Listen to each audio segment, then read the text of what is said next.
Hoje vamos falar sobre o casal paranormal mais famoso do mundo, o casal Warren. No coração das sombras, onde a realidade encontra o sobrenatural, existe um casal que é sinônimo de mistério e terror, Edward e Lorraine Warren.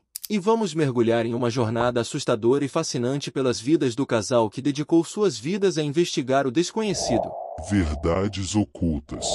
Tudo começou na pequena cidade de Bridgeport, Connecticut, nos Estados Unidos. Edward Warren Miney, nascido em 1926, era um veterano da Marinha com um interesse peculiar por demonologia. Quando voltou da Segunda Guerra Mundial, Edward Warren se matriculou na Perry Art School, subsidiária da Universidade de Yale. Seus temas de interesse eram, em sua maioria, casas mal-assombradas em seu estado natal, Connecticut. Edward e Lorraine tiveram seus primeiros encontros com o sobrenatural na infância. Lorraine Rita Moran, nascida em 1927, possuía um dom raro. Desde criança ela podia ver auras e percebia a presença de espíritos. Em um relato para o livro de Gerald Brittou, o demonologista, ela conta que teve a visão de uma árvore logo quando uma muda foi plantada, o que implica seus poderes de ver o futuro. Já Edward contou para a revista Connecticut, publicada em abril de 1972, que aos 5 anos identificou que a casa para a qual sua família tinha se mudado, localizada no lado leste de Bridgeport, era mal assombrada. Porém seu pai e um policial estadual não reconheceram a presença de fantasmas na casa. Quando seus caminhos se cruzaram, a química era inevitável e uma parceria única foi formada. Mas como essas duas almas únicas se encontraram? Edward e Lorraine namoraram na adolescência, quando ambos tinham 16 anos. Eles se viram pela primeira vez enquanto Lorraine trabalhava como assistente de um teatro, em 1944. No ano seguinte Ed partiu pois tinha se alistado na Marinha e voltou aos Estados Unidos depois que teve seu navio afundado no Oceano Atlântico. Em uma noite de verão, durante uma festa local em Bridgeport, Edward era um jovem determinado e cheio de histórias sobre suas experiências na Marinha. Foi à festa buscando um momento de descontração. Lorraine, uma jovem encantadora com uma aura de mistério, também estava lá acompanhada por algumas amigas. Enquanto a música tocava e os jovens dançavam, Edward avistou Lorraine do outro lado do salão e algo nela chamou sua atenção imediatamente. Não era apenas a beleza, mas uma energia especial que parecia emanar dela. Ele se aproximou sentindo-se estranhamente atraído por essa jovem que parecia ver o mundo de uma maneira diferente. A partir daquele encontro, Edward e Lorraine se tornaram inseparáveis. Compartilhavam suas experiências e interesses sobrenaturais, descobrindo que juntos formavam uma dupla perfeita. Edward com sua paixão por demonologia e Lorraine com seu dom de clarividência, estavam destinados a explorar os mistérios do desconhecido. Recém-casados, os Warren começaram sua jornada investigando casas assombradas e fenômenos paranormais. Em 1952 ele deixou a escola para vender sua arte. Com a ajuda de Lorraine eles montaram estandes em lugares como Rhode Island e Massachusetts e um tempo depois eles tiveram uma filha chamada Judy. Edward, o demonologista autodidata, e Lorraine, a clarividente médium, formaram uma dupla imbatível e fundaram a Sociedade da Nova Inglaterra para Pesquisa Psíquica, a mais antiga sociedade de caça-fantasmas nos Estados Unidos, onde treinavam futuros demonologistas religiosos. Entre eles o mais conhecido seria Dave Considine. Além de trabalhar como investigador-chefe para os Warrens, ele participou de reality shows paranormais, como o Mystery Quest do History Channel. Outro aluno que aprendeu sobre o ofício com o casal foi o próprio sobrinho John Zaffis. Ele se dedicou a anos de treinamento antes de começar sua carreira solo. Atualmente esta sede está em Monroe, em Connecticut, e é apoiada pela filha do casal e seu marido. Judy Spera atua como co-diretor e Tony Spera como administrador. Assim a sociedade continua seu trabalho em lutar contra as forças de outro mundo e recrutando investigadores, conselheiros religiosos e conselheiros de guerra espiritual. Desde suas primeiras investigações já mostravam sinais do que estava por vir, fenômenos inexplicáveis, encontros assustadores e, acima de tudo, um profundo respeito e cuidado pelas pessoas que ajudavam. Um fato curioso é que o casal tinha uma forte crença em Deus mesmo trabalhando investigando entidades sobrenaturais. Eles chegaram a alegar que havia mais chances de as forças demoníacas possuírem aqueles que não tinham fé. Por isso defendiam que a fé em um Deus ajudava as pessoas a combater as ameaças de espíritos e demônios. Lorraine Warren certa vez disse ao jornal The Irish Independent: "Quando não há religião, é absolutamente assustador. Deus é sua proteção, não importa qual seja sua religião." Em sua vasta carreira de investigação sobrenatural, os Warren coletaram várias relíquias assombradas, incluindo a boneca Hag Jane, que inspirou o filme Annabelle, e um caixão que supostamente pertencia a um vampiro. A young man who visualized himself as a vampire and actually did take blood from people. He's what we call a human vampire.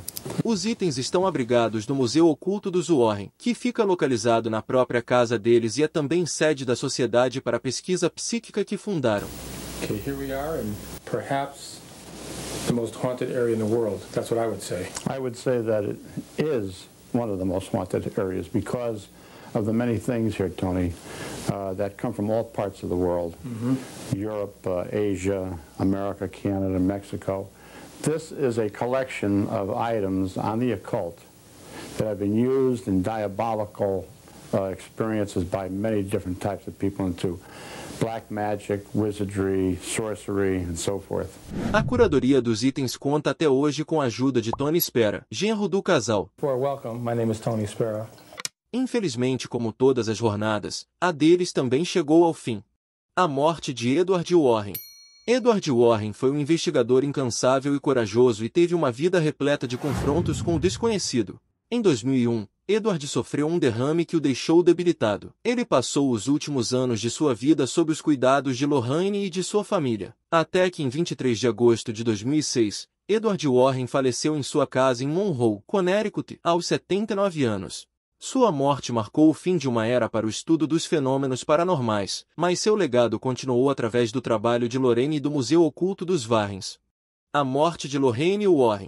Lorraine Warren, a sensitiva cuja intuição e coragem a levaram a enfrentar forças além da compreensão humana, continuou seu trabalho mesmo após a morte de Edward. Ela permaneceu uma figura ativa na comunidade paranormal, participando de conferências, entrevistas e colaborando em filmes sobre seus casos mais famosos. Serviu como consultora no primeiro Invocação do Mal, e fez uma breve participação no filme. Ela, com um terninho preto e cabelos brancos, aparece brevemente entre o público sentado na cena em que os estágios de possessão estão sendo explicados pelos Warren. Lorraine também compareceu na estreia de Invocação do Mal de 2013 em Los Angeles. I'm Lorraine Warren, and this is my home. We've lived here, I guess about 40 years now. This is where everything started. Everything started about our work. Antes disso, a demonologista e médium também tinha feito uma participação especial no filme The Haunted de 1991, um drama de terror baseado em um livro de autoria dos Warren. Em 18 de abril de 2019, Lorraine Warren faleceu pacificamente em sua casa em Monroe, Connecticut, aos 92 anos. Sua morte foi um momento de grande tristeza para a comunidade paranormal e para os muitos que admiravam seu trabalho e coragem. Mas a morte de Edward e Lorraine Warren não significa o fim de suas histórias. Seus casos continuam a inspirar livros, documentários e filmes que mantêm viva a memória de suas investigações. O Museu Oculto dos Warrens, localizado na casa onde viveram, continua a ser um ponto de interesse para os entusiastas do paranormal. Ladies and gentlemen, like I said before, welcome. My name is Tony Spera. We will now be entering the haunted passageway, perhaps entering the most horrific part of any area, any square mileage of any part of this world. This is the Occult Museum, perhaps the most haunted area, I would consider the most haunted area in the world. Lá os objetos amaldiçoados e assombrados coletados durante suas investigações eram exibidos, incluindo a famosa boneca Hag Jane, o que gerava transtornos aos vizinhos por causa de seus inúmeros visitantes, já que se trata de uma zona residencial, obrigando o museu a fechar suas portas em 2019.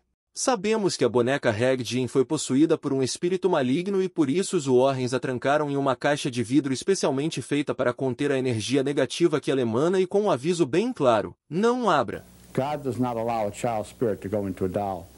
This was a devil, a demon inside the doll, which was impersonating the spirit of a child. Esta precaução foi tomada para evitar que a boneca causasse mais danos, dada a série de incidentes inexplicáveis atribuídos a ela. Porém, em 2022, Tony Spera, o genro de Edward e Lorraine Warren e atual curador do Museu Oculto, tomou a decisão ousada de abrir a caixa de Annabelle. As you can see, we're drenching his hands in water. Dan? Okay. Whoa. In the name of Jesus Christ, Lord, protect us from any evil, inhuman or demonic entities that may surround this or infuse in this doll. In the name of the Father, the Son, and the Holy Spirit. Amen. I'm going to open up the case. You're going to quickly, Dan. I mean quick. Grab it and put it in.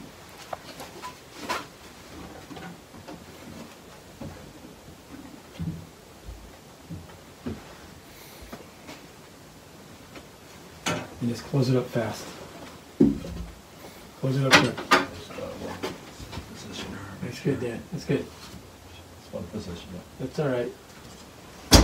In the name of the Father, the Son, and the Holy Ghost. Mas por quê? Tony Spera explicou que a abertura da caixa foi motivada por uma combinação de razões. Primeiramente, havia uma crescente especulação e rumores online sugerindo que a boneca havia escapado de sua caixa, alimentados por vídeos e postagens virais. Para esclarecer esses rumores e mostrar que a boneca estava segura, Tony decidiu realizar um evento ao vivo que foi transmitido online, atraindo milhares de espectadores. Durante a transmissão, Tony explicou as medidas de segurança tomadas e a seriedade com que tratam a boneca. Com todos os cuidados necessários, a caixa foi aberta, revelando o Reg Jean exatamente como sempre esteve. A abertura da caixa foi um momento de grande tensão e expectativa. Felizmente, nada fora do comum aconteceu durante o evento, e a boneca foi rapidamente retornada à sua caixa de vidro. A transmissão não apenas acalmou os rumores, mas também reforçou o compromisso de Tony com a segurança e o respeito pelos objetos que abriga no museu. Entre os inúmeros casos investigados pelos Warrens, alguns se destacaram e foram parar no cinema. Vou aproveitar para deixar na descrição deste vídeo os livros que contam com detalhes esses casos. Caso você tenha interesse, é só clicar. Aproveite para se inscrever e ativar as notificações para continuarmos desvendando juntos as verdades ocultas sobre nossa existência. Quem já assistiu os filmes sabe que tem uma conexão entre a história assustadora da boneca Annabelle e os assustadores filmes da Invocação do Mal. Mas como se conectam? Em 2013, James Wan, o diretor por trás de Invocação do Mal, decidiu expandir o universo dos Warrens e explorar a origem da boneca possuída em um filme inicialmente único, intitulado Annabelle, que ganhou vida no cinema em 2014. O filme foi dirigido por John Leonetti e explora a origem da boneca e os eventos aterrorizantes que cercam sua existência. A franquia Annabelle se tornou um sucesso global, solidificando a boneca como um ícone do horror contemporâneo. Embora o filme tome liberdades criativas, a verdadeira história de Annabelle continua a assombrar aqueles que conhecem a lenda. Edward e Lorraine Warren dedicaram suas vidas a proteger pessoas do mal sobrenatural, e Annabelle é um lembrete permanente de que o mal pode se esconder nas formas mais inocentes. Ao longo dos filmes da franquia Invocação do Mal, a boneca Annabelle aparece como um símbolo de perigo iminente, servindo como um fio condutor entre os diversos casos investigados pelos Warrens.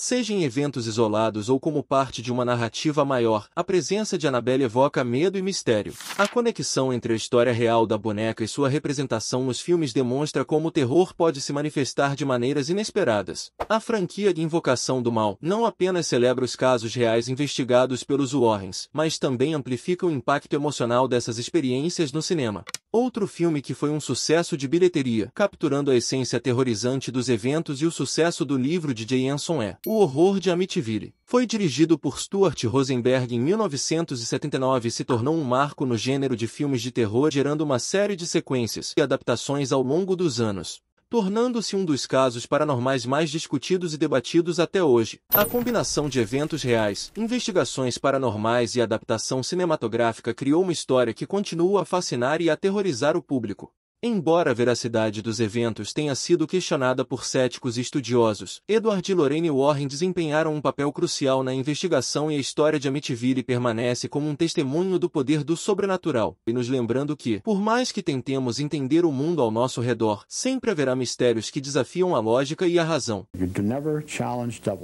Esses são os casos mais famosos, mas essas aqui são histórias que também inspiraram filmes e continuam a fascinar e aterrorizar nosso mundo, lembrando-nos que há mais entre o céu e a terra do que sonha a nossa vã filosofia. A verdade aguarda, e estamos prontos para compartilhá-la com você. Me conte aqui nos comentários quais desses filmes você já assistiu e te aguardo semana que vem para descobrirmos mais sobre esses e outros casos. E lembre-se, nunca subestime o desconhecido.